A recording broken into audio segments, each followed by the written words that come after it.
So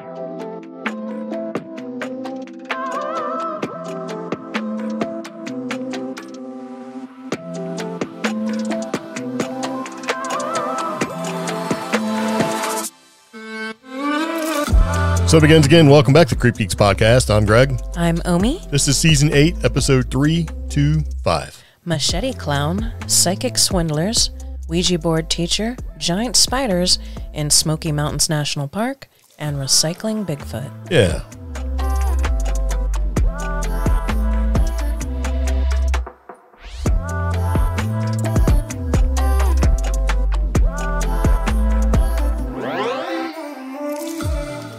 So anyway, welcome back to the podcast. If this is your very first time listening to the Creep Geeks Podcast or Creep Geeks Podcast, or respond to either or, glad to see you. Yeah. Glad if you come back and hang out. We appreciate it. Okay. So speaking of appreciation, there's a couple things we'd like to appreciate since it is the Thanksgiving time of year. Mm-hmm. And I know not everybody celebrates Thanksgiving. So anyway, thanks. You're welcome. There you go. It's always a stressful time, right? It's not even fun. See, we used to just sneak off like for Thanksgiving and just do random dumb stuff. So we'll probably do that sooner or later. But okay, so anyway, moving back into the podcast. This is Season 8, Episode 325. We have a lot of stuff we're going to talk about. We like to interact with you guys. If you'd like to interact with us too, we have a way you can do that. Several different ways. We have a really underutilized tool called a telephone number that you can call and leave a message. It also works for text messages too, if you'd like to do that sort of thing. Yep. That phone number is going to be 575-208-4025. Yes.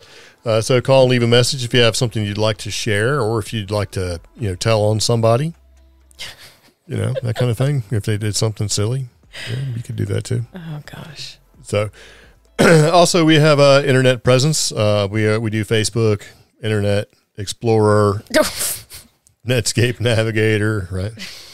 We do it all. We have a couple of different presences on social media. You can find us on TikTok. Outlook. Keep it up. That's creepgeeks.com, all caps, no spaces. You can find us on TikTok, Instagram, Reels, Threads, Facebook. We have a fairly active Facebook group. Yeah. So please join that. Yes. Very nice. All right. So here we go. So we need to do a couple different things, but I would like to say that Black Friday is a scam. Oh. It's a garbage time to buy stuff. Okay. Right? Black Friday, Cyber Monday. It's all a scam. And I'll tell you why. You can watch all the stuff that you think that you might want to buy on Black Friday or Cyber Monday. Mm-hmm. And you can say, well, okay, here it is, August or September, and it's this price. And then you watch it creep up over time to get to a high price. And then come Black Friday or whatever, it drops by like $2 and you're like, whoa, that's a deal. And it's like, wait a minute. Yeah. This thing was $50 cheaper, and then it went up $75 and then it dropped back down. And it's like, oh, And see, a lot of people used to just keep track of it manually or just keep it in their heads. No, man, there's apps for that. And now, like I was trying to say, nowadays there's apps for it. And if there's apps that progressively show you whether or not you're getting a deal, when are these retailers going to realize that they're not fooling us anymore? Joke's on you, they do not care. It's dumb. Yeah, they don't care. I mean, not a bit. Okay, so an example would be the boots I wanted. I've been tracking those for a while, and they finally got down to the same price they were last January. But when I first found these boots over a year ago, I mean, it was ridiculous how much they were. Well, speaking of class action lawsuits, there's a big company that rhymes with Amazon that has got a couple class action lawsuits going on. Okay. For example, you'll have one price, the prime price, and you're like, ooh, those boots you wanted are $71 on Prime. But if you log out and just log in as a regular person, they're $63. What? Yeah. It's happening. And they say stuff like, well, it's location and all that stuff. And I'm thinking if you're Prime, you're just getting screwed. I think what the deal is that they're just rolling in the shipping price. and calling it Prime. And you don't even get it in 2 to 3 days anymore. We've been doing Walmart. Walmart seems to be a little bit better. They promise you, they just don't deliver. They're like, oh, you'll have it tomorrow. If you order 23 hours earlier, you'll have it tomorrow. And it shows up like 3 days later. See, okay, you guys know that we're in Western North Carolina, and there's this big statement, that due to the impact of Helene on Tennessee, Georgia, North Carolina, and even South Carolina, that we would experience delays for a while. But I think a lot of these companies are just like shipping companies are like, yeah, that's great. We don't have to hurry now. The Amazon distribution centers have had their issues resolved. Most of the mailing, like post office, because since we're all rural, it gets handed off from Amazon to UPS and then to USPS. Most of our postal offices have been, cleaned up, repaired, what have you.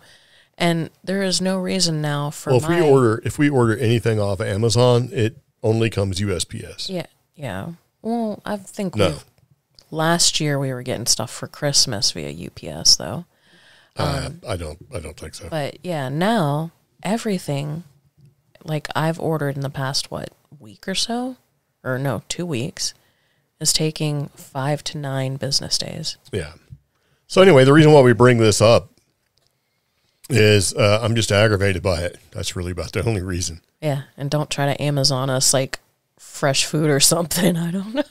Well, I don't want anybody to send me fresh food from Amazon. That's weird.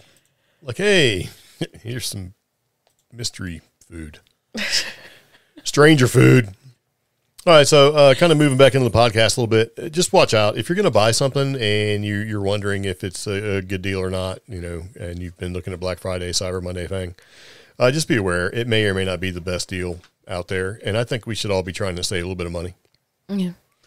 Until things get better, which who knows how that's going to go. It's just one of those crazy times where people's tempers get short, and they get aggravated, and just it brings out the best and worst in people. Speaking of the best and worst in people, there's a couple news articles that I figured I'd put in here. And some of them relate to things we've talked about in the past. And so I know that you'd like to kind of follow along in the little thing that I wrote, but I'm going to go out of order just a tiny bit. Great. I love trying to catch up with wherever you're at. Your eyes just rolled all in the back of your head. Mm-hmm. They're going to stay there. Yeah. So here's the thing. We've talked in the past about like fortune tellers and things like that, right? Yeah. Where counties don't like them, cops, and police chiefs coming in there and giving them a hard time, and some of the stuff that goes along with that. Sort of the, just the people don't like it. Okay. And by people, I mean municipal people don't like it. Yeah. Regular people like it, but they don't like it, right? And there's been laws passed and then laws are overturned, basically allowing this kind of thing. But when I came across this title and seen it, it says Psychic Syndicate arrested in Australia. And so I like to daydream about what I think the title means. I picture as a movie I'd like to see. Yeah. And then when I click on the title, I'm always disappointed. And this is also the case. Yeah, because I hear that title and I picture like a bunch of like Professor Xavier type, like psychically. Yeah, super brain people doing things, right? And so my thought was, psychic syndicate. Like that's almost the same thing. Well, come to find out, that's not it at all. Huh. Yeah. So what the deal is the psychic syndicate in Australia, they've been arrested. All right. And so there's a syndicate of self-proclaimed psychics who allegedly worked together to swindle money and property from several unfortunate former clients. So police in Sydney, excuse me, right, in the suburb of Punchbowl, which I thought was funny, arrested the purported mystic Tina Montana on Wednesday, charging her with a staggering 13 offenses, including fraud, money laundering, identity theft. And then cops contend that she, her sister, her partner comprised a crew of clairvoyants who convinced their customers to hand over their hard-earned cash and prized possessions by way of a promise that they would be psychically cleaned. Oh. Okay. Yeah, and so she alleged that Montana alleged that her co-conspirators that were arrested for fraud back in August with proverbial long arm of the law finally snagging her, right? So they all got arrested, and authorities believe that the trio had been operating for around 8 years with at least 4 individuals falling victims to their schemes. Okay. Yeah. So police didn't really provide any details surrounding who got hoodwinked and, who paid for them and whatever. And they did showcase some peculiar psychic implements seized in the search of Montana's home, including a crystal ball, yes, tarot cards, and an odd statue. Yes. I want to know more about that statue. Yeah, me too. Yeah. Investigators believe that there may be more members of the gang yet to be apprehended, though if that is the case, perhaps those individuals were genuinely psychic, since they have so far managed to evade arrest. Yeah. And this sounded kind of familiar to me, and I thought about it. There was a show on TV that had the guy that was in the other show called Burned, where he did this. This was his thing. He did fortune telling out of his house, clairvoyant, all that stuff. And it was actually ran by the Gypsies. Oh, yeah. So it was like, and I can't think of the name of it. It had I think 2 seasons or whatever. Yeah. But I think what the deal is giving true psychics a bad name. Yeah. And on top of that, so. Like that lady psychic who used to be on TV. What was her name? I don't know. I don't either. You just say lady psychic. There's been 100 self-proclaimed I'm not talking psychics about on TV. Sylvia Plath or whatever. No, what was her name? Sylvia Brown. Sylvia Plath had her own thing going on. I think it was Sylvia Brown that used to be on Montel. And she would say things and she'd be right some of the times, but then sometimes she was just blatantly wrong. I have no idea who you're talking about. Yeah, Sylvia Brown. Anyway, if you know who I'm talking about, you should let us know. But anyway, somehow. Okay, so, we don't know what type of psychics these people proclaim to be, and this whole psychically cleansed. There are genuine people out there who have some form of intuition or some sort of metaphysical gift that offer things like cleansings of your home, blessings of your home, helping to clear negativity. And those are genuine people that are out there. And this kind of tarnishes. Absolutely. It just makes people think that, it's all a scam. And, granted, this whole hard-earned cash and prized possessions, that really hurts because, a lot of these people that I do know who offer these services, they don't be pay me. They're they request a donation towards them or their organization or something like that, or something to help their team, whatever. Yeah, because, it's okay. And it's well, we have recommended donation levels. Well, that's true, but hey, our donation level is pay for our food at Waffle House. Yeah, pretty much. I seen a thing on Waffle House about being terrible. Cleanliness wise, I don't know. It was top 10, whatever. Yeah. So, the psychic syndicate got arrested. Last podcast, we talked about some crazy monkeys that had escaped in South Carolina, and evidently most of them, with the exception of one, the last time I checked, has been reclaimed. Cool. So that's always good to know.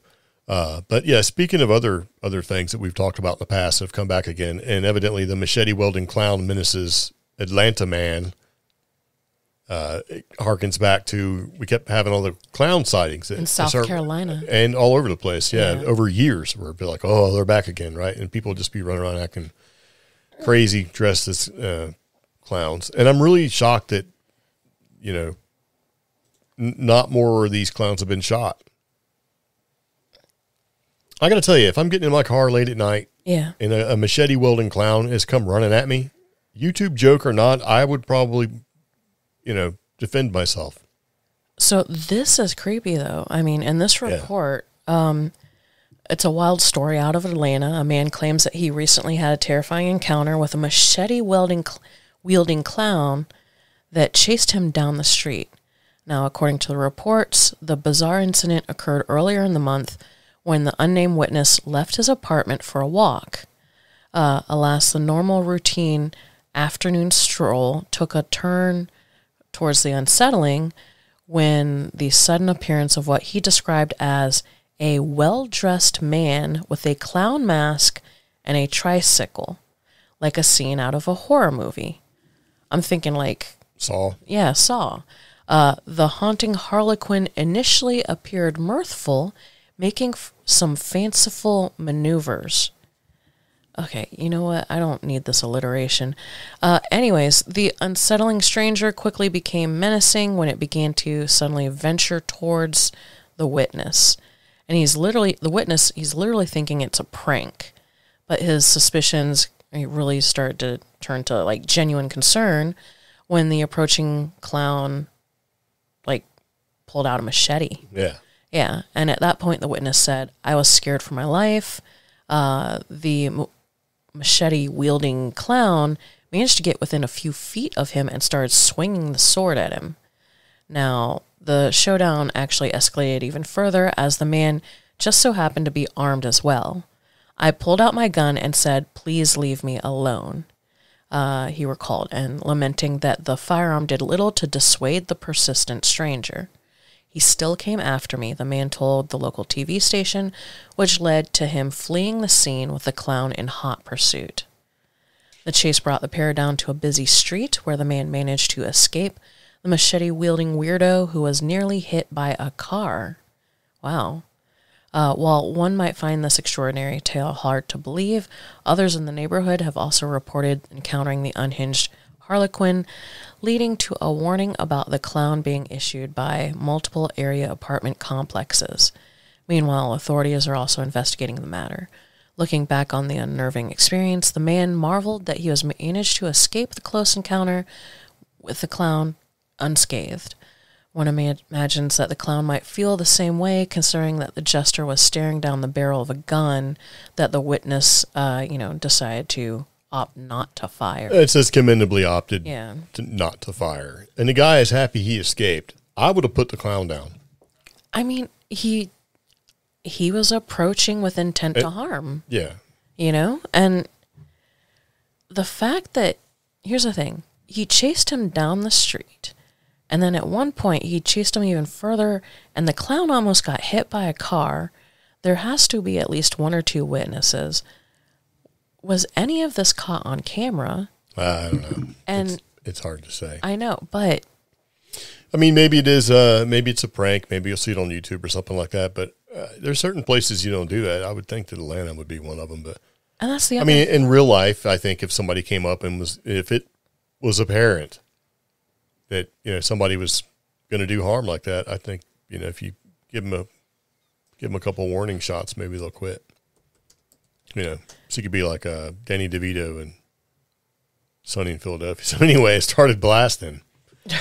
But it's kind of creepy, man. So we'll kind of see. At least with the other incidents of the creepy clowns, right around the It movies and stuff, I think they became popular in Halloween and things like that. They didn't really seem to run after people with machetes, but who knows? Maybe a little bit more to that story. But I thought that was just something, kind of creepy. Yeah. And I'm really shocked that dude didn't shoot. Maybe he should have shot, who knows? But yeah, so here we've talked in the past about ghost hunting people doing weird stuff and urbex people, urban exploration people just doing stuff, and they go into places and they're like breaking the law and all that jazz, right? Yeah. We also talked about what do you call them? Geocachers and stuff. And that geocaching never set right with me because it's like, oh, there's a 40-plus-year-old man digging around in the trash can behind a store looking for, a little cache where I can sign a little book. I'm going to get in trouble, right? Because to me, that's suspicious behavior. Okay. So speaking of suspicious behavior, right? Mm-hmm. This article and a lot of the stuff that we talk about is available in our show notes, like every link that we have. And this is from Coast to Coast. Alleged ghost hunt at abandoned building leads to trespassing arrest. Oh. Okay. Now, whenever we've done ghost hunts, people have known we're there to do that kind of stuff or whatever, hey, people know. It's not like you just showed up at somebody's haunted house or abandoned building and started to do ghost hunting. Yeah. Well, this dude got arrested, so it kind of makes you think, if you're going to do something like this and go out and look for ghosts or whatever, there's ways to do it and ways not to do it. Yeah. And if you do it the correct way, then it keeps the door open for other people to go to places and see things. Yes. Because whenever you watch a ghost show on television, they're investigating a place. Number one, they've paid. They've paid to be there. Number two, it's not like they just showed up off the street and did it like they want you to believe. Like, we showed up at this house and here's what we're doing. It's not like that. Right? Mm-hmm. And when other people decide they're just going to go, and this isn't like Malaysia, they're just going to go somewhere and go inside an abandoned building and start ghost hunting or whatever. Like, this guy was in an abandoned shopping center. That's creepy, though. Yeah. I mean, it's creepy, but There could be other people in there. That's the creepy part. not only that, but like, Malaysia's known for very large snakes. And machetes. True. And there was already instances of, just abandoned areas having large cats. I can't remember, tigers, I believe. Yeah. Yeah. So that's so dumb. So he was wandering around a shopping center, and it set off an alarm, and security came out to kind of see what was going on. So when the police showed up, and they asked him, "What are you doing?" He basically said, "I'm conducting a paranormal investigation." So my thought when I read this the first time was like, I'm going to use that excuse for everything, right? If I get pulled over for speeding, where are you? I'm conducting a paranormal investigation. Oh, God. Like, that's some sort of official thing you can tell enforcement authorities. Oh, no. The reason why you're there or not there. So whenever we're trespassing again, that's what we're going to say. So if we're in somewhere and, the plain clothes military people show up, what are you doing? I'm conducting a paranormal investigation. You're impeding my investigation. I'm going to show them some made up badge. Just stop. No, I'm going to do like, Ron Swanson. I'm hand him a little piece of paper, says I do what I want. Right? I actually had one of the organizations I help out make me a press pass, and that has gotten me very far. Yeah. And the thing about press passes is anybody can get a press pass. You just got to pay for it. If you want one that looks super official. Yeah. Yeah. It's like anybody can be ordained online. And if you want the paperwork that makes you look super duper official, you just got to pay them like $19.95. I've been like, was it Father Greg for, I don't know, 3 or 4 years now. I get an email every year saying, hey, Father Greg. So it's like, all right. But I think if you're going to go out and do ghost investigations, man, paranormal investigations, you got to let people know. You should have permission. You shouldn't be out there goofing around. Because with our luck, we'd go in somewhere like that and fall down a well, and they would find us in the next ghost investigation, like 10 years later, right? Yeah. Or people have fallen in places and gotten hurt. Well, that's like, But the dude was arrested. So. Yeah. And like, okay, so again, we've been impacted by Hurricane Helene. Certain parts of our county and the nearby counties have been closed. Blue Ridge Parkway finally started opening up. But it's still very hard to get to the Linville Gorge. And people are like, I want to go see, the Brown Mountain Lights, or I want to go Bigfoot hunting in the Linville Gorge Wilderness. And you can't. And if they catch you out there right now, you are in trouble. Yeah. Some places it's federal. I mean, it's dangerous right now out there. So please don't go UFO hunting. Yeah. Yeah. So, you know how things have been pretty loose just in our educational system and teaching all sorts of things that people agree with or don't agree with. Okay. This is one that evidently people don't agree with. What? And so there's a Ouija board lesson that was taught by a teacher in a Michigan elementary school, and they did not like it. Oh. So lesson involving a Ouija board leads to substitute teacher dismissed. That means fired. Yeah. So you're a substitute teacher. All you got to do is show up and keep them from setting themselves on fire, right? And then go home and you get paid your $100 a day or whatever it is. It's supposed to be a really good gig if you can get it in some places. But this Michigan substitute teacher, elementary school teacher, if that makes it any better or worse, depending on how you're looking at it. Yeah. Basically, she was fired after giving a lesson on the Ouija board to her class of second graders. So what was that, 7 years old? Second grade. 7, 8 years old? Yeah. So evidently at Freeman Elementary School in the city of Flint, Michigan, they can't drink the water. And they certainly ain't allowed to teach Ouija board stuff. The unnamed teacher showed the youngsters a video on the infamous divination device and promised to bring one of the talking boards to the class the following day. And, of course, as one might imagine, the misguided discussion of the proverbial dark arts didn't sit well with parents when they learned the lesson. About the lesson. So, yeah, Billy DeVille Mitchell, of course, Why can't she just be Billy Mitchell? She's got to have 3 names, right? The mother of one of the students told a local TV station that the video was particularly traumatizing for her daughter. She's not been able to sleep at night, and it's the same for me, knowing that she's still having reactions to whatever she learned in the classroom. And so after Mitchell and other parents took their concerns to the school district, administrators issued a swift response when they apologized for the unfortunate incident. And then, of course, they stressed this is not part of our curriculum. And then the teacher at the center of this basically scandal was let go. Wow. But here's the thing. Yeah. Oddly enough, the incident in Flint is not the first time that a Ouija board has spelled trouble at an elementary school. So in 2017, a Milwaukee teacher was placed on administrative leave after she used a divination device in front of her kindergartners. What? So whether you believe in a Ouija board or not, a lot of people like them, don't like them, whatever. And it doesn't have it's not like a happy thing. Yeah. It's never. There's movies about it. Everybody's been freaked out if you ever used one. It's not considered necessarily a safe thing to do, just in general, right? Mm-hmm. But why is this? Okay, so we got second graders this time, kindergartens before. Yeah. Why did this happen? Like, what makes it right? Or not right? What makes it okay that in that particular area there, and it's like, you could do that. I don't understand the thinking. Because look at it like this, conversely. You whip out a Bible, mm-hmm. in some of these schools, same thing is going to happen to you. So you whip out, so you would think, okay, well, if I can't bring like a Bible, yeah, what makes a Ouija board okay? I guess the thinking of people that are teaching these kids, that's a little skewed. Like I wouldn't do that. I don't know. I mean, but to counter that though, I have family who are in California, and their kids either wore T-shirts or wore jewelry that denoted certain spiritual beliefs, and the teachers were like, that's no, and would make the parents come to school and pick up the jewelry or the clothing, and...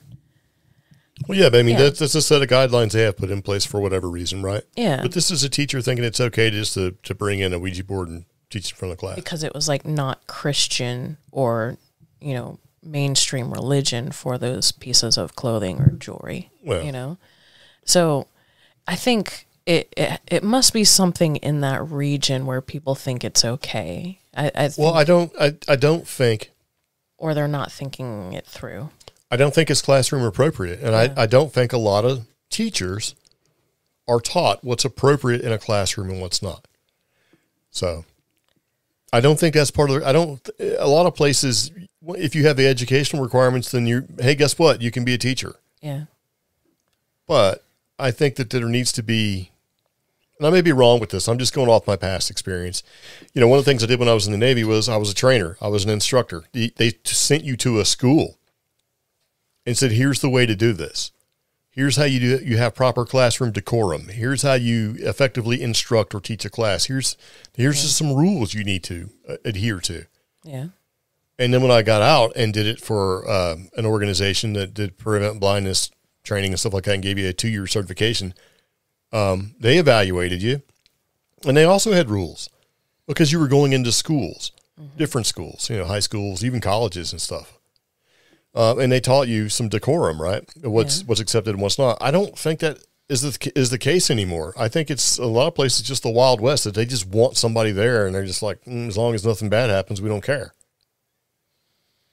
I think there needs to be a shift. So. Yeah, because we're kind of bordering on I don't know. Yeah, I mean, think it's the whole thing should be like I would never separation okay, would you, of sure, but I mean, if you think of a Ouija board as a religious thing, yeah. I mean, would she have brought tarot cards in? See, and you see what I'm saying? That's what I was talking about in California. I mean, basically, the teachers found tarot cards and Egyptian religious jewelry and was like, "Oh no, I'm going to call your parents and send you to the office until,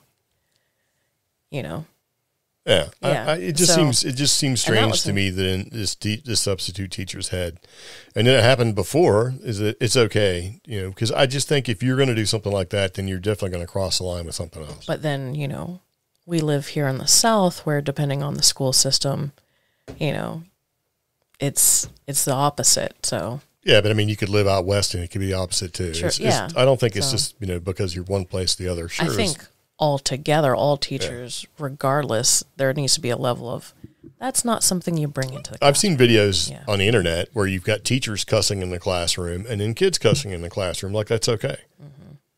I don't think it's acceptable. Yeah. And I think this sort of lends itself to a greater thing where, you have this lack of decorum where there needs to be decorum. Like people showing up to court wearing like T-shirts and just like ripped up stuff, just looking like they got, just rolling in there. Like they think that if they show up looking like trash in general, that maybe they'll get less fines or whatever. I don't know what the thinking is. So they show up and they just completely disrespect the decorum of the courtroom. And it's just like, I've showed up for parking tickets and speeding tickets looking presentable, at least business casual. Like, hey, I'm respecting the court because I'm hoping that you'll think that I'm secretly a decent human being. I'm not showing up like a dirtbag because I've seen dirtbag people in court get awarded. So for your lack of effort, here you go. I don't know. I just think a lot of that stuff's missing. And I'm not talking about, going back so far as like when people used to dress up and wear business suits and super spiffy to fly on airplanes and stuff, because that was a different time, like the 50s and 60s. But I don't know, man. But the idea that you just bring a Ouija board in a classroom and then teach people how to divine and use this Ouija board is probably incorrect. I don't know. I kind of think, and this is me personally, first there should be a threshold for that information to slowly be accepted by kids or introduced to kids. I also think the classroom's not that place. No, it's not. And it's definitely not part of the curriculum, so why are you even bringing it up? Yeah. So. Yeah, because what's the complaint? Oh, we don't have enough time. We don't have enough time, but you have time to do Ouija board. That is what the TV on the cart is for. You're a substitute teacher. So, yeah. I don't know. I'm just looking at it like maybe I'm just getting older and out of touch. Some of these new classrooms and stuff. But I don't think cussing in the classroom is appropriate. I think that you're there. You should give it all seriousness to try to do your thing. But I'm also looking at it from a different perspective altogether. I don't know. I know one trainer / instructor, a master curriculum developer, who probably agrees. So I think he said he went to a class and the dude started cussing and he was done. He's like, he just left. Because if the guy doesn't respect the decorum of the learning environment, the classroom, like a professor or whatever, he's certainly not going to respect. I just think you should probably take it a little bit more seriously. I mean, I've had some, because when I did during the pandemic and I was teaching kids during summer school, we did have a day where I tried to keep certain things professional, but also like, all right, let's talk at your level. And, Yeah, but if they're in there dropping F-bombs, you're wrong. Yeah, I did make some kids like, no, if you keep talking that way to each other, you're going to stand at the back of the class and I'm going to go get, the safety officer. But no, like I introduce things like, like Reddit, ask me anything. Yeah, so yeah, let me show you some questionable stuff on the internet. No, so we had you scratch at Reddit. No. There's all sorts of terrible. So we had like a ask me anything as a social media manager or as a photographer. Yeah. But then the photographer turned into, because that one kid, I heard you're a ghost hunter. So I talked about it. What's the kid's name? Bryce. I didn't think you were actually going to say it. Yeah, Fail. So. You're fired. You are no longer a substitute teacher. I don't even think it was him that asked. It was now else. You're backpedaling. So, but they all, they asked general questions. I didn't bring any ghost hunting tools in. I did talk generally about tools. Well, I mean, here's the thing. And that's part of it. A Ouija board. Yeah. I mean, people use them in ghost investigations all the time, right? Or some people, we don't. I mean, we never did, but I don't think it'd be appropriate. But some people just treat it like it's just a fun thing, and then other people are like, wait, this is a gateway, bro. You don't technically need a Ouija board to invite some things in, because that's the entire thing. You're inviting. But all the kids did get very excited because I talked about how important cameras were in ghost hunting. Yeah, I mean, sure. I mean, why not? But you didn't whip out a Ouija board and go, hey, let me show you how to contact Aunt Edna. No. Right? I don't know. So. Yeah. Inappropriate. Yeah. I think that's inappropriate for children.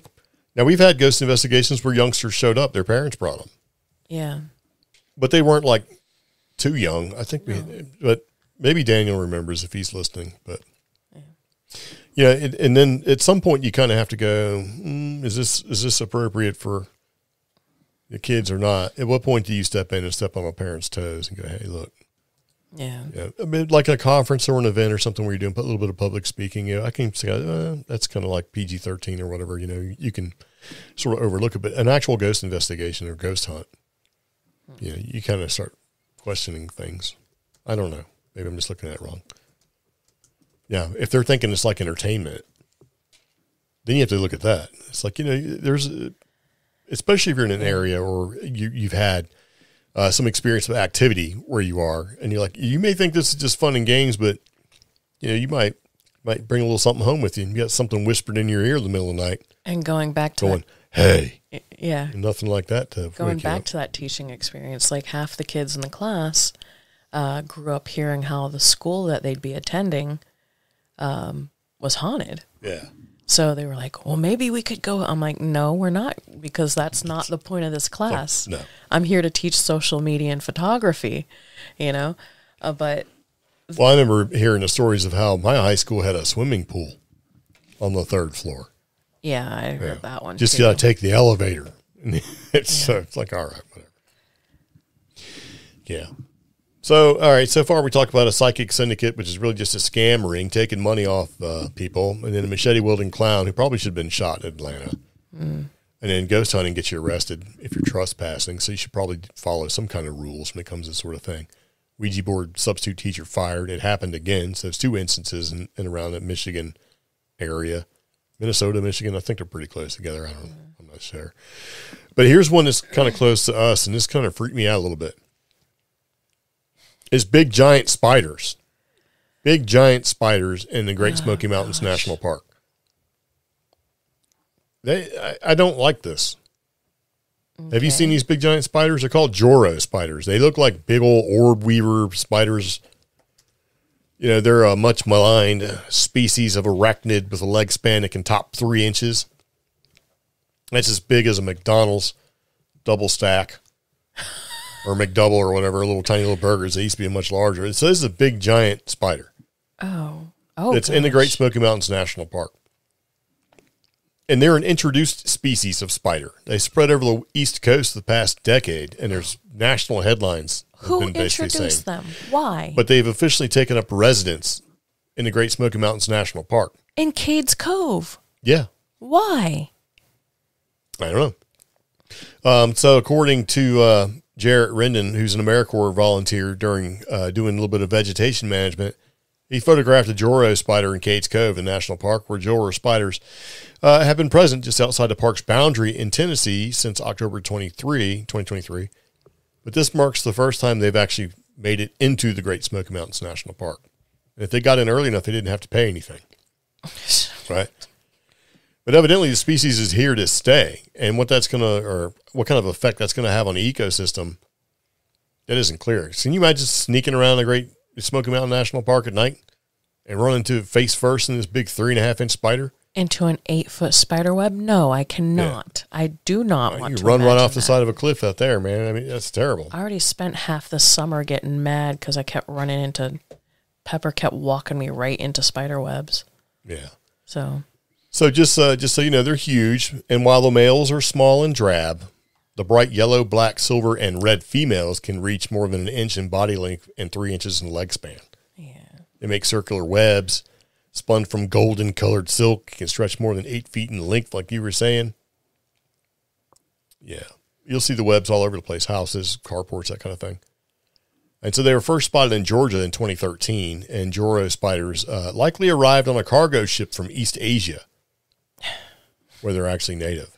And so they're a related species of spider is the golden silk orb weaver spider. It came free with somebody's Temu order. Yeah. Came on the wind or something like that. So the spider population has exploded across northern Georgia and South Carolina. And they're getting as far as Pennsylvania and Massachusetts. Gosh. So I guess there's not a whole lot that eats these things. Fantastic. Yeah. So every couple of feet you can find them. Stop. Isn't it terrible? Especially at night. I'm telling you, man, you run into that thing, you're going to run. I'd take off running. So anyway, I started blasting, right?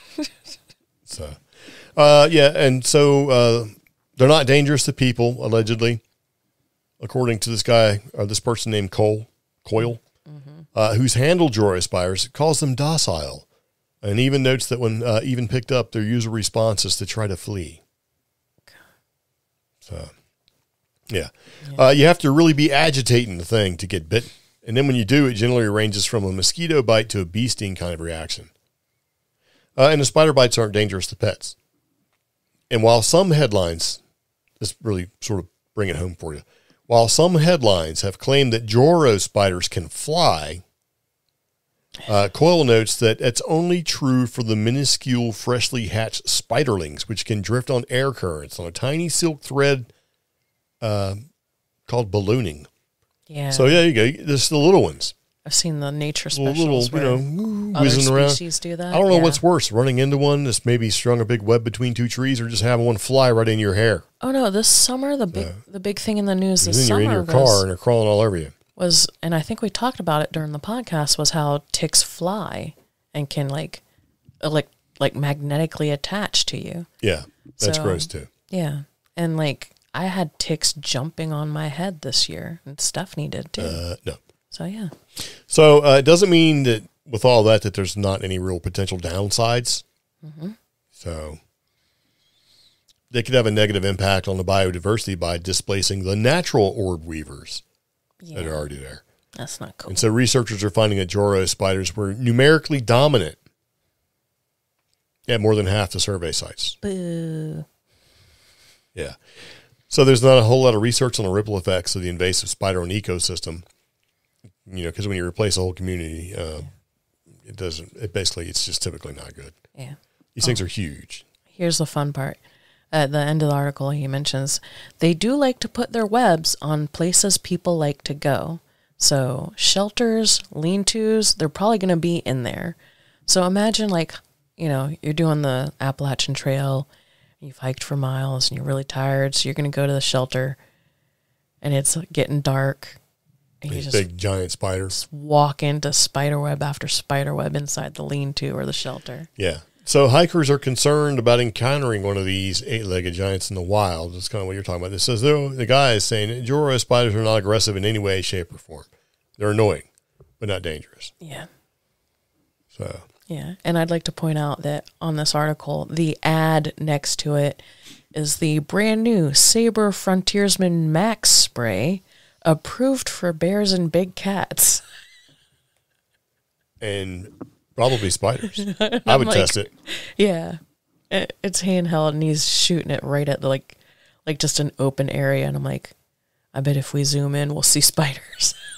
Yeah. Look, this is tangy. Spicy spider webs. So yeah, they fly. They're big. It's a new giant spider. It's moved into America's most popular national park, which is the Great Smoky Mountains National Park. Well, maybe these Joro spider webs will catch Bigfoot. I don't think so. Yeah. Might eat him or something. Yeah. Who knows? Speaking of Bigfoot, I thought I'd throw this in here. And we'll jump back to where we're talking about national park stuff because I have a couple different things. But recycle and reuse. Bigfoot believes in recycling. Do you? Okay. So in a previous podcast episode, we actually talked about, sort of utilizing Bigfoot, encrypted stuff to bring tourism into your little small town or area there. Yeah. And this is actually being done as a means to sort of get behind recycling, right? And they did a campaign, Recycling You Can Believe In, for the National America Recycles Day. Mm-hmm. And so the campaign had a mascot, it was Bigfoot. Oh. And so, in a new commercial commercial and video, it's filmed by whoever, in Whitfield County. They want to make sure that recycling stuff doesn't end up in a landfill. So they hoped Bigfoot and his message would help build us trust and inspire confidence, reminding that the work they put into recycling genuinely matters. This is one of the big myths about recycling, is that it's all for show. Mm. And that, an action that people take with good intentions has really sort of little tangible result. So they're just using Bigfoot. So I guess you got Smokey Bear and forest fires. Now you got Bigfoot saying, pick up your trash and recycle it. Well, in 2023, I believe, Bigfoot was actually, it was 2022 or 2020. Is this in Georgia? It's in Woodfield County, I think. Yeah, it's Georgia. Bigfoot was actually used in the Leave No Trace Principles campaign for that North makes Carolina. complete sense. Yeah, because it also includes picking up your trash and, don't trash places, like, don't destroy places either. So, I mean, it's a good idea. Yeah, so Brandon Kaywood is a local filmmaker, and he adjusts his equipment as Bigfoot, played by Logan Smith. Basically, he's out there filming it. Yeah. Yeah. So But the Bigfoot costume, and I know you can't see this, but we do have a link to everything we talk about in the show notes. The Bigfoot costume, it looks pretty scary. Yeah. I mean, it doesn't look like scary, but if you've seen that in the woods, I think that'd probably be a little freaky. It doesn't look like Harry and the Hendersons mask kind of thing. Because then you got, happy, friendly Bigfoot. This thing is just kind of like an angry face. Throw your recycling. Make sure you recycle. The mask looks the mask doesn't exactly match, but it is kind of scary. Yeah. And the body does look a little Chewbacca-ish. So, Yeah. Yeah. But there you go. You had one guy running on the election about bringing Bigfoot into the area, and I think it was Idaho. That was our last podcast. And then we talk about paranormal tour guide books, paranormal passport books. Yeah. Like West Virginia and some other places that were doing that. What else? Bigfoot hunting pass. Yeah. What else? There's just been a bunch of sort of cryptid related things that have sort of showed up as a means to bring tourism and get messages out. So We still have a couple of little Bigfoot Leave No Trace placards laying around here. Yeah. So I have to find them. Yeah. So moving back into the national park stuff. I love this. I think I'm gonna play this if I can find it. Let's see. Because we've talked about this multiple times. Every year we talk about this because people get out there and they do stupid stuff, right? Gosh. So let me see if I can play this. Let's see. Take just a second.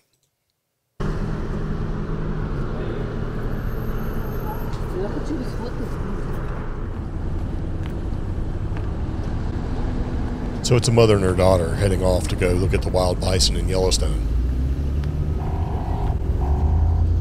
Get back on the other side of the road. Do not approach the bison. Okay. Let's go. I like that. Let's go. Because this guy works at the national park. He's a park ranger. And, they have millions of tourists there. Tourists that show up every season or year or whatever they want to call it. Yeah. And you got 4,550 bison living in this park. And it's the only cattle species to live in North America right now. It's kind of, It's 31,000 in the wild. And you got 4,550 roughly living in Yellowstone. And you got tourists every year that just think, let me walk up this thing and take a picture. Yeah. And people are shocked when people get gored. Yeah. They're not they're worse than bulls in a lot of ways. And they're just going to go walking up to them. And this guy, this park ranger, I think has had enough. Good. He's like, right now. Yeah. But it's just kind of what are you doing? What? Do not approach the bison. Let's go. It's come on, man. And it happens every year. And every year we do, we make mention of it. But this lady had her kid, Yeah. a little kid, 2.5 years old. Let's go walk out and look at the bison. Why would you do that? They tell you there's signs that basically say stay in your car, that kind of thing. Yeah. Walking towards a herd of these things. I think. Why do people think do they think just because one or two people got away with it once or twice? I think they think it's some sort of, it's a national park, so it's friendly and it's like Disney World or Land or whichever one you want to pick. I don't think we would go to the Ojito Wilderness in New Mexico, and Greg would get on me because I'd get way too close just to the wild cows out there, just normal. Well, actually, they were crossbred Highland and you know, It doesn't matter. A cow or a horse that you don't know, even if they come up looking for Yeah. food, you don't know. and because You I might get a little close. They may not like what's going on. I mean, they can step Yeah. on your foot, break your foot, throw you in the air. I mean, they're huge animals. They weigh over 1,000 pounds. So, and you don't. Yeah. So that automatically puts them in a huge advantage.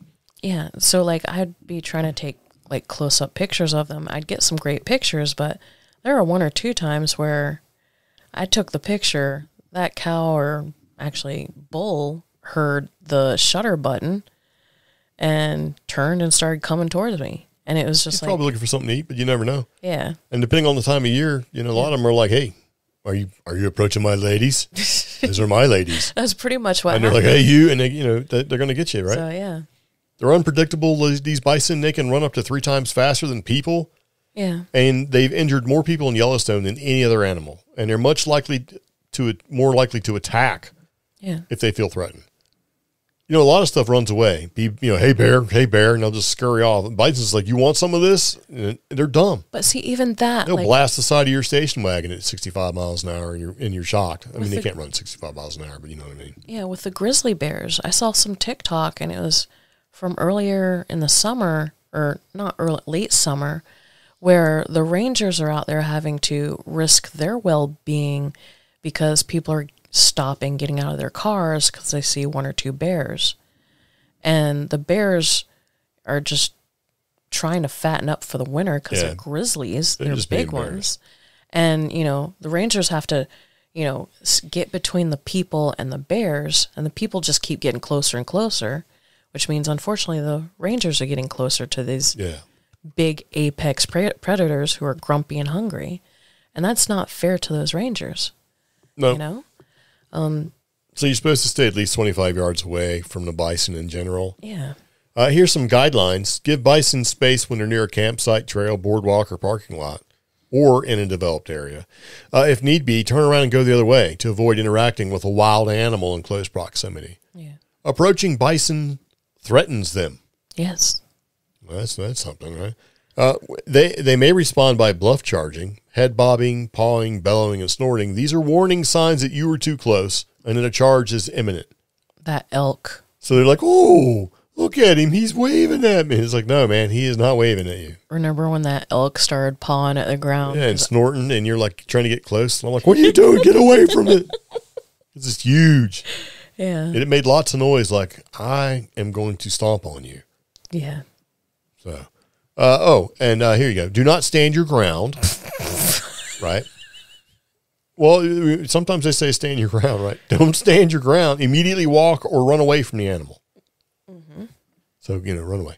And spray bear spray as you're moving away if the animal follows you, Yeah. because it's pretty spicy stuff. But good for this ranger, Yeah. Well, he probably does it a lot, like all the time. Yeah. I hope so. So I bet he's like the grumpy dad ranger. He's like senior, and he's just like, he's not even that. He's just tired. Yeah. He's tired of seeing people get stomped on, chased around, ignorant tourists just doing stuff the that they shouldn't do. paperwork. It's like, come on, man. Again. Yeah. And since he's seen it happen multiple times, I'm sure he's just like, come on. Yeah. So I'd seen that, and then this headline grabbed me. It says something critical has just been found at the bottom of a lake in Yellowstone. Okay. And I was like, I wonder what it is. Do you know what it is? I don't know, because I can't get the page to load for some reason. That's because you have to allow them to inundate you with cookies. I know that. So this discovery sheds a new and important light in the history of megafauna in the wilderness area. Megafauna. Yeah, so I'm like, ooh, megafauna, right? Giant sloth, that kind of thing. No. But what this says is the near extinction of bison in North America in the 19th and 20th centuries was an ecological disaster, and it leaves major gaps in our understanding of how and where these people lived prior to European colonization. So they've done a groundbreaking study, and they looked at ancient lake sediment chemicals in Yellowstone. And it's revealed that large herbivores such as bison and elk have roamed the landscape for the past 2,300 years. Okay. Yeah. Cool. And that discovery can basically be critical in understanding the long-term dynamics of ecologically and culturally important herbivores. All right. So they found these samples that they took, these sediments, right? And they did it from a retrieve from Buffalo Ford Lake. And they said that it indicated there was either bison, elk, or both in the region's primary large herbivore. That's basically in the past 2,300 years. Mm-hmm. So what does that mean? It's basically in the 20th century when conservation policies altered animals' behavior with hunting bans, restricted winter migration, declined natural the herbivore populations grew. So like, okay. But based on plant pollen, microalgae, and plankton present in the sediment layers, the team thinks that the expanding populations consumed more local vegetation like willow and Idaho fescue, which in turn basically made the algae grow in the lake. And they think that the winter hay has been has kept the animals in the area for a longer period, right? And so that made the population go up. And so here's where it gets kind of cool. Okay. The study that they made highlights the potential of using steroid biomarkers in lake sediments as a tool for understanding long-term shifts in herbivore communities and their ecological impacts, which can then be used as tools to help land managers and conservationists make informed decisions. But what I'm thinking is they've actually done this study, and it's proven to be pretty good to be looking for these basically steroid biomarkers. Okay. So they can use steroid biomarkers to determine what kind of animal has been in the area going back 2,300 years. So if they map these biomarkers, or if they know what biomarker goes to what animal, who's to say they couldn't use it on Bigfoot or something like that? Because you'd have to have an existing sample. Well, I know, but that's what I'm saying is if they keep matching the same unknown existing sample over and over again, they can determine certain things with that steroid. Like, is it a large herbivore? Is it a predator? Is it a man-eater? Does it have humanistic characteristics? They can determine all that stuff using basically the test. It would have to depend on how defined that biomarker is. Well, no, I know. I'm not asking you to explain it. I'm saying they could use it, because if you have a successful study like this, it opens the door for it to be used in other ways, other situations. It makes it more of a prevalent testing measure. Bison have a clearly defined biomarker, as do some of these other known species. We don't have a clearly defined biomarker. Yes, I am well aware of that. What I'm saying is that when you would never use that test before for anything, now it's showing promise as a means to do and use as a tool. Yes, that's great. That's the whole point of what I was trying to say is before nobody ever used it before. Now it's showing promise as being a satisfactory thing to be able to use. Yeah, but you were saying Bigfoot, and I don't. Yeah, and the more they use it, the more likely they are to come up with some different things. So it could be used like that. If the test that they're trying to use isn't popular and nobody ever used it and the results weren't good enough, nobody's going to use that test as a scientific tool.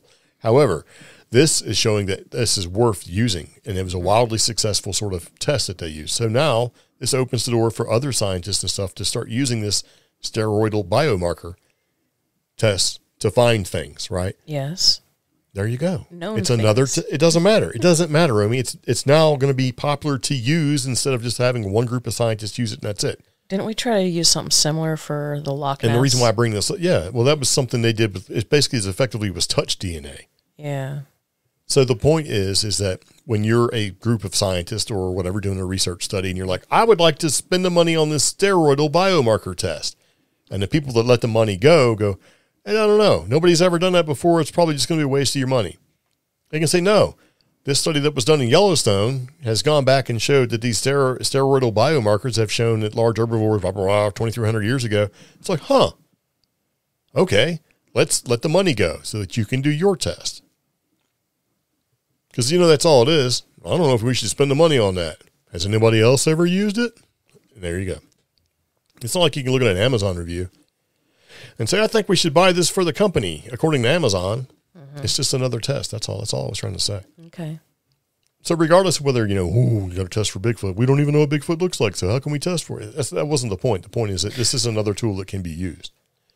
And the more scientists use this steroidal biomarker thing, the less expensive it's going to be, the more it's going to be tweaked over time and more accurate. It's just another tool. That's it. That's all I was saying. Okay. Right. I don't need you to argue about, well, if we don't know what Bigfoot tastes like, then how do we know that's not the point. You just Because tried think to about turn like it this. into the No, think about it like this. Yeah. If that test gets done more and more and more, and that is a tool to be used, Okay. and you keep having same results, and you're like, this is unknown, whatever, steroidal biomarker number 23, right? And you keep seeing number 23 at all these other places. Somebody eventually is going to go, I wonder if that's Bigfoot, because there's reported sightings of Bigfoot here and here and here. And then somebody's going to have that in the database. And then somebody else is going to go, well, we got DNA we can't really identify. And I wonder if there's some similarities between this and that. And they're going to look at it and go, huh, there is. That is And that's how Bigfoot gets discovered. that's a huge, huge database of biomarkers. It's the internet Okay. that makes that sort of thing happen super quick. Okay. Because all they got to do is look at it, input the data. We've all seen TV, like, hey, can you tell me? I mean, come on. It's not like It ain't CSI. like in the 60s. It ain't like in the 70s where you'd actually have to physically lay hands on paper or know somebody. Yes, but it's also not like CSI or NCIS. where it's Enhanced, man. like- no, it's not. And what if biomarker 23, you chase that rabbit hole for 2 years, only to find out it was a giant land snail or something, Well, and then you have to move on to, no, then you get to be the one that says, okay, biomarker number 23 is the giant land snail. and then like you have to move on biomarker 344, Well, look, this is Yeah. easier to do than cataloging stars in the sky. That's true. And you got nerds that do that. I'm sure that somebody is going to look at this in a way and say, well, if we put this information out there and turn it into a database, a searchable database, right? Computers can, we have AI now. Seriously, AI can crunch the numbers. This is what AI is for. Not for taking over and shooting us from, space with satellites. So I think after you've had some dinner, you will probably think that, yes, that is an excellent, Well, not. excellent thing. I think so. Okay. So anyway, I think at this point, we're done. Really? Yeah. We've been talking for 101 minutes or an hour and 1 minute. Okay. I mean, you got anything you want to add? Slam my scientific test. So in previous podcast episodes, we've talked about all sorts of things. Okay. What? You're looking at me like I was going to say something incredible, and I've already done that. Just saying. No, it's just that time of year. So, we do appreciate everybody that listens to the podcast, and we are very thankful for that. And we kind of joke around a little bit, but, kind of is what it is. How about that? What? No. Keep looking at me like I'm weird or something. That's the sinus. Tell everybody where they can listen to the podcast, Omi. It's a sinus infection looking at you. Oh, I know. Anyways, I am well aware. you can find us on all major podcast platforms. Just basically search Creep Geeks Podcast. Yeah. I think that was pretty thin, but I'll take it. Okay. Thank you so much for tuning in. Again, join us on our Facebook group or follow us on any of our social media handles. Yes. By handles, she means like properties and stuff. Just look for Creep Geeks, you'll find us. So, whichever. Anyway, there you go. If you have any questions, comments, concerns, let us know. If you celebrate Thanksgiving, happy Thanksgiving. If you celebrate Friendsgiving, happy Friendsgiving. Whatever, man. If you got the day off, enjoy it. So, there you go. See you later. Take it easy. Bye, Sickle. Bye.